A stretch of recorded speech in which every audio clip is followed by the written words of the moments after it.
Shalom kaum muda yang dikasihi oleh Tuhan, dimanapun Anda berada. Kembali malam hari ini kita beribadah secara online dan oleh kasih dan kemurahan Tuhan kalau kita boleh beribadah seperti saat malam hari ini. Kita tetap bersyukur apapun kondisi dan keadaannya, Tuhan tetap begitu luar biasa baik. Tuhan begitu luar biasa memberkati kehidupan saudara dan saya, bahkan kita semua boleh mendapatkan perlindungan dan anugerah daripada Tuhan. Puji nama Tuhan, malam hari ini saya ingin membagikan kebenaran firman Tuhan, yaitu tentang intim dengan Tuhan. Kaum muda yang dikasihi oleh Tuhan, saya percaya ketika kita mendengar kata tentang keintiman, kita akan berpikir tentang sesuatu yang mana itu adalah disebut sebagai hubungan. Keintiman dengan seseorang harus didasari dengan rasa cinta atau kasih.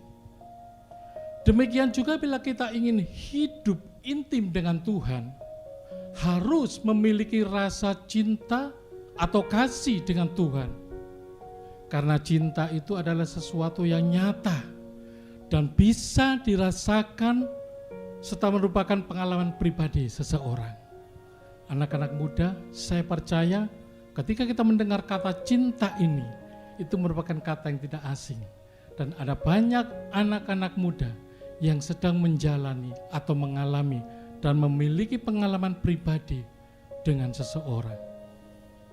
Kaum muda yang dikasihi oleh Tuhan, tentunya malam hari ini saya ingin menyampaikan keintiman kita dengan Tuhan.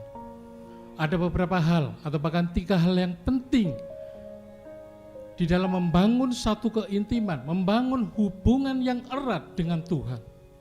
Dan saya rindu itu menjadi gaya hidup. Saya rindu itu menjadi bagian dari masa muda dimanapun Anda berada. Yang pertama yang akan kita pelajari bersama, apa yang diperlukan, apa yang harus kita lakukan untuk bisa membangun keintiman, untuk bisa membangun hubungan yang erat dengan Tuhan Yesus Kristus, Allah yang kita sembah. Yang pertama, coba kita buka Alkitab kita, firman Tuhan di dalam Ibrani pasal yang ke-11 ayat yang ke-6. Sekali lagi Ibrani pasal 11 ayat yang ke-6. Demikian bunyi firman Tuhan. Tetapi tanpa iman tidak mungkin orang berkenan kepada Allah. Sebab barang siapa berpaling kepada Allah, ia harus percaya bahwa Allah ada dan bahwa Allah memberi upah kepada orang yang sungguh-sungguh mencari Dia. Iman membuat kita berkenan kepada Allah. Kenapa dibutuhkan satu iman yang luar biasa supaya kita memiliki suatu hubungan yang intim, hubungan yang erat dengan Tuhan? Di sini dikatakan tetapi tanpa iman tidak mungkin orang berkenan kepada Allah.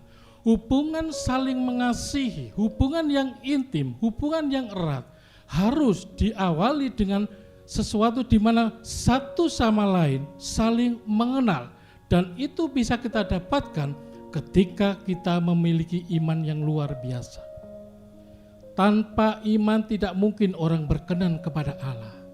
Dan ketika kita tidak berkenan kepada Allah, mustahil kita bisa menjalin suatu hubungan yang intim dengan Tuhan Allah kita. Iman membuat kita berkenan kepada Allah. Iman membuat kita belajar tentang standar daripada Tuhan. Tanggung jawab yang Tuhan berikan kepada kita tidak bisa kita lakukan dengan kekuatan kita sendiri.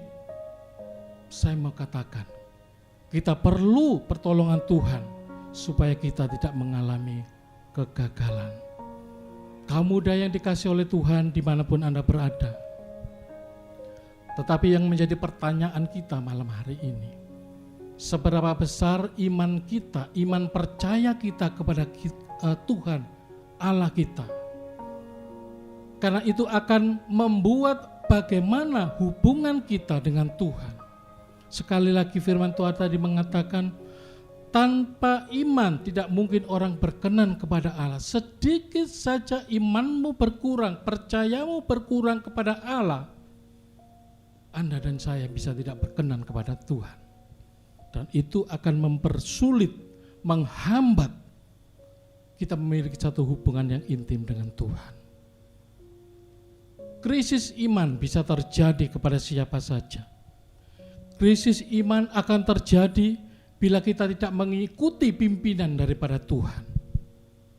Krisis iman terjadi bila kita tidak bisa mengikuti kehendak Tuhan dan percaya akan kuasa-Nya. Dan kita lebih suka mengikuti cara atau keinginan diri sendiri. Dan itu anak muda sekali. Ada banyak anak-anak muda yang egois. Ada banyak anak-anak muda yang terlalu overconfident atau percaya dirinya terlalu berlebihan. Sanggup percaya bahwa melakukan segala sesuatunya dengan kekuatan sendiri, dengan pemikirannya sendiri. Sehingga lupa bahwa kita punya Tuhan yang berkuasa atas segala sesuatunya. Ketika kita melebihi percaya kita kepada diri kita sendiri daripada percaya kita kepada Tuhan, sadari bahwa Anda sedang ada di dalam krisis iman.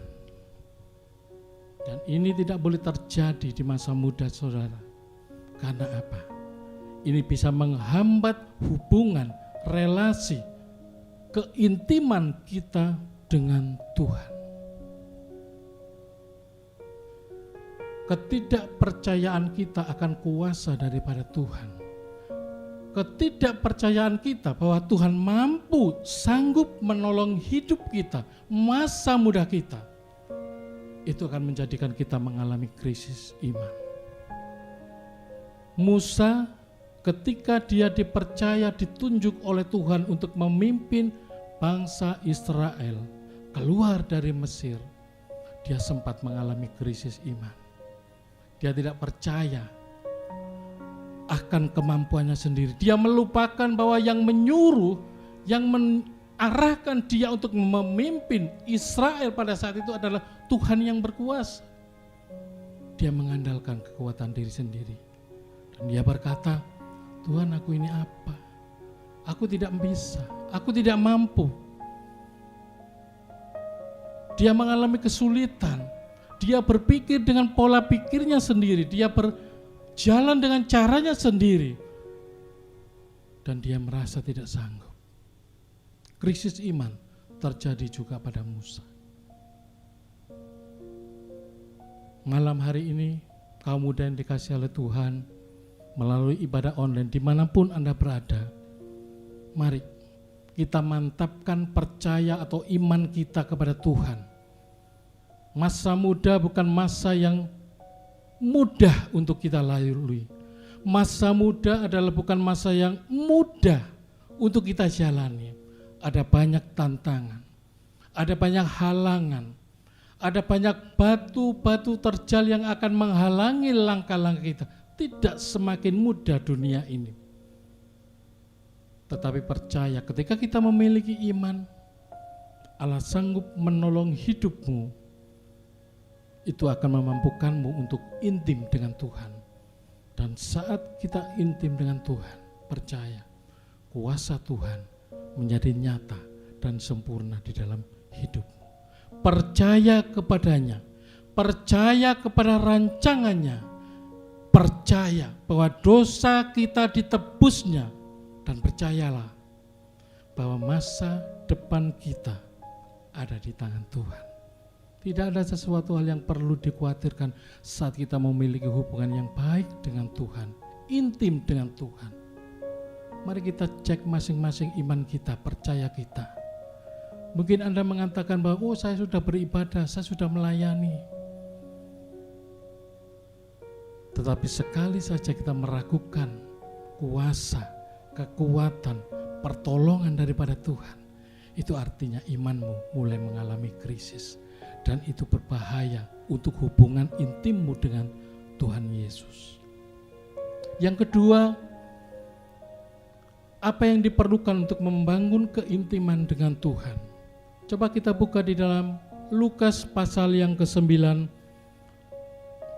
Lukas pasal 9 ayat 23. Sekali lagi, Lukas pasal 9 ayat 23, demikian firman Tuhan. Katanya kepada mereka semua, setiap orang yang mau mengikut aku, ia harus menyangkal dirinya, memikul salibnya setiap hari, dan mengikut aku. Yang kedua, setelah yang pertama, untuk membangun satu hubungan yang intim dengan Tuhan, atau erat dengan Tuhan, iman yang pertama. Yang kedua yang perlu kita lakukan sebagai anak-anak muda, yang kedua, perubahan. Perubahan harus kita lakukan di dalam hidup saudara dan bahkan mungkin saya. Kebanyakan kita ingin Tuhan menyatakan kuasa-Nya dalam hidup kita. Ada banyak orang yang ingin Tuhan itu benar-benar menjadi satu pribadi yang luar biasa, mujizat dinyatakan di dalam kehidupan pribadinya. Akan tetapi ada banyak anak-anak muda tidak pernah tertarik untuk mengadakan perubahan di dalam hidupnya. Mereka tetap dengan pola yang lama, mereka tetap hidup di dalam manusia lamanya. Ini juga yang menghambat kita bisa membangun suatu hubungan yang intim. Keeratan kita dengan Tuhan akan menjadi terhalang. Setiap Tuhan memberikan tugas atau berjanji kepada seseorang, saya mau sampaikan kepada anak-anak muda dimanapun Anda berada, Tuhan perlu merubah orang tersebut. Merubah orang tersebut kehidupannya sesuai dengan tujuan dan kehendak Tuhan, bukan tujuan dan kehendak Anda dan saya. Setelah terjadi perubahan pada orang tersebut, orang yang ditunjuk, orang yang berhak mendapatkan janjinya, baru Allah bisa melaksanakan apa yang menjadi kehendaknya. Ada banyak contoh di dalam Alkitab orang-orang yang mendapatkan kuasa daripada Tuhan, pertolongan mujizat dari Tuhan setelah mereka mengalami atau mau merubah hidup mereka. Seperti yang pertama tadi saya contohkan, Musa. Kemudian ada Yusuf, ada Abraham, ada Daud, adalah contoh orang-orang yang harus berubah untuk mencapai tujuan dan kehendak Allah. Ubah cara pandang kita.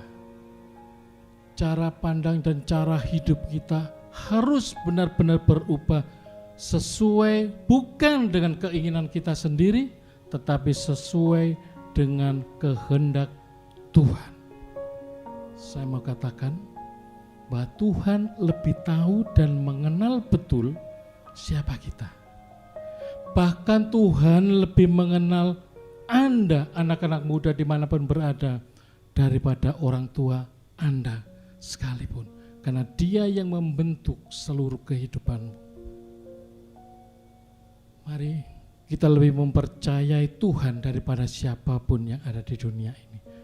Artinya bahwasanya Tuhan sanggup menyatakan kuasa-Nya saat kita juga membuka hati, mengubah hidup kita sesuai keinginan dan kehendak daripada Tuhan.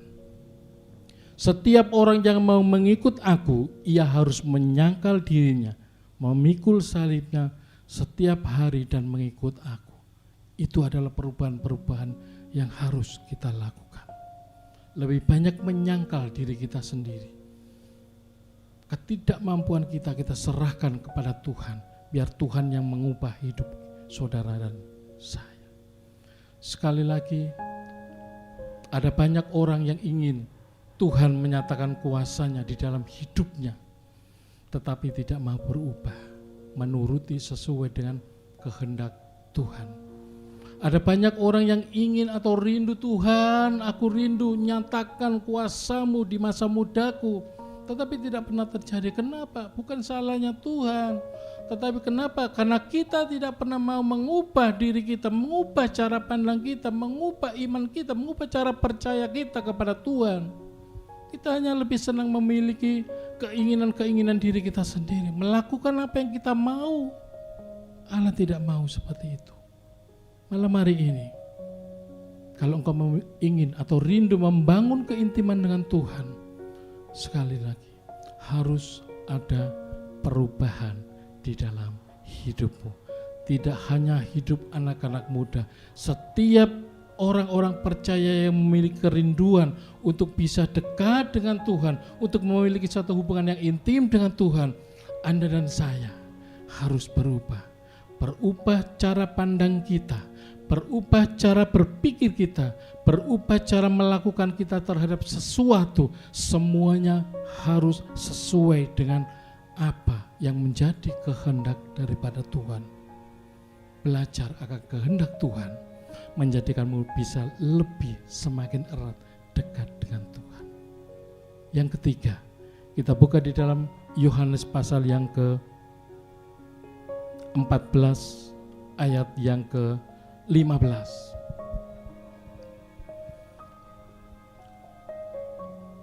Hal-hal yang bisa membangun keintiman dengan Tuhan, yang pertama tadi adalah iman, yang kedua adalah perubahan di dalam hidup kita, dan yang ketiga Yohanes pasal 14 ayat 15. Firman Tuhan mengatakan,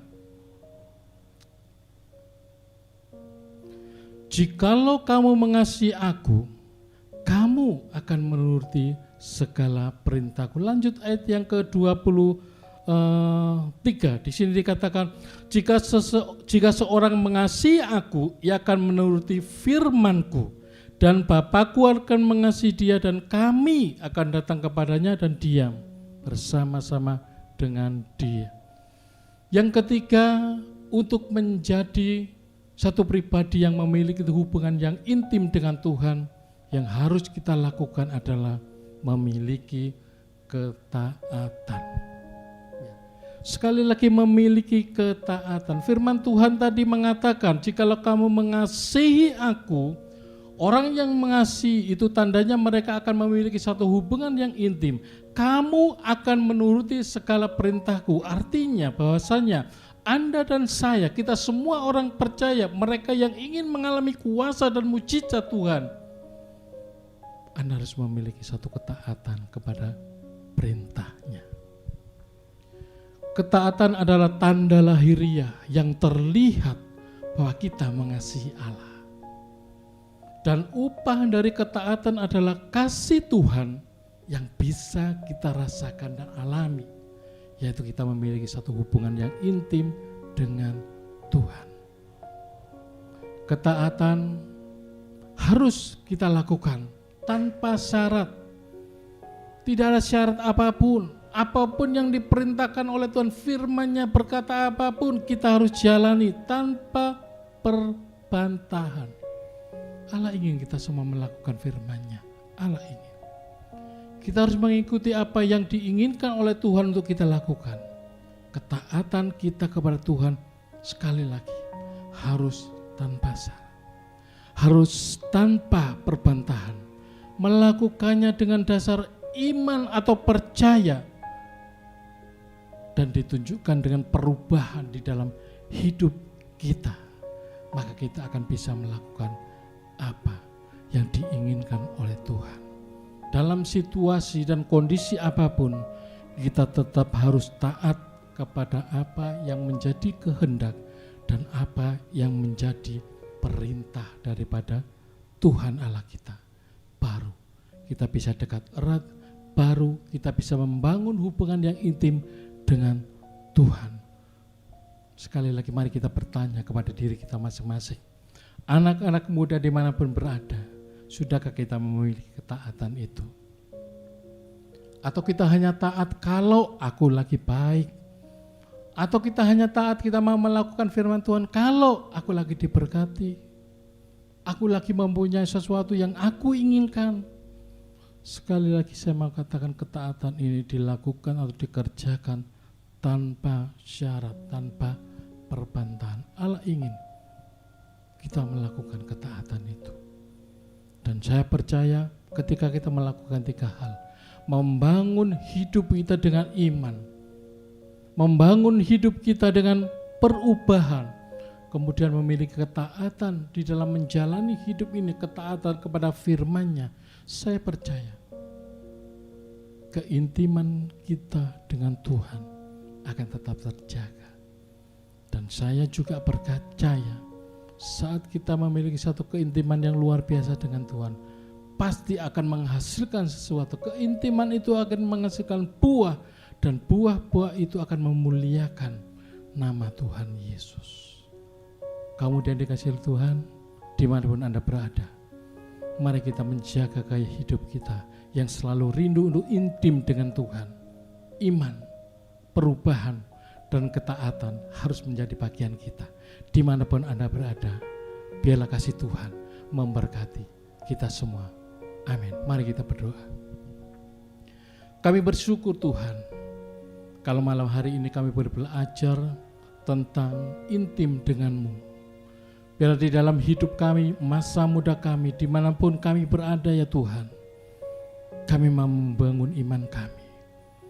Kami mau mengadakan perubahan di dalam hidup kami. Dan biarlah di dalam menjalannya kami mau taat. Bahkan kami mau taat sampai mati, seperti yang sudah Engkau teladankan. Biarlah firman Tuhan malam hari ini boleh menjadi kekuatan kami, boleh menjadi sandaran masa muda kami. Kami mau menjalani masa muda kami sebagai masa muda yang menyenangkan hati Tuhan. Terima kasih Tuhan Yesus, terima kasih Roh Kudus. Hamba-Mu berdoa buat anak-anak muda, terutama GBPS LPTL Surabaya, dimanapun mereka berada. Tuhan memberkati masa muda mereka. Tuhan memberkati pelayanan mereka. Tuhan memberkati studi mereka. Tuhan memberkati cita-cita, bahkan Tuhan memberkati cinta mereka. Dimanapun anak-anak-Mu ini boleh berada, Tuhan pakai. Dan biarlah mereka boleh menjadi saluran berkat, nama Tuhan dipermuliakan. Terima kasih Tuhan Yesus, terima kasih Roh Kudus. Mari kaum muda dimanapun kau berada, angkat tanganmu. Haleluya. Tuhan memberkati engkau, memberkati masa mudamu dengan sukacita, damai sejahtera, bahkan Roh Kudus sendiri yang akan memimpin dan menuntun langkahmu dimanapun engkau berada, menjadi saluran berkat yang luar biasa. Dimanapun engkau berada yang menjadi alat untuk memuliakan nama Tuhan, diberkatilah pekerjaanmu, diberkatilah pelayananmu, diberkatilah masa mudamu, diberkatilah cita-cita dan cintamu, juga diberkatilah kedua orang tuamu, diberkatilah apa yang menjadi usahamu dan engkau kerjakan di dalam nama Tuhan Yesus dibuat berhasil. Terima kasih Tuhan Yesus, terima kasih Roh Kudus, di dalam nama Tuhan Yesus Kristus. Semua yang sudah terima berkat Tuhan, dalam nama Tuhan Yesus kita sama-sama berkata, amin. Selamat malam, Tuhan Yesus memberkati kita semua.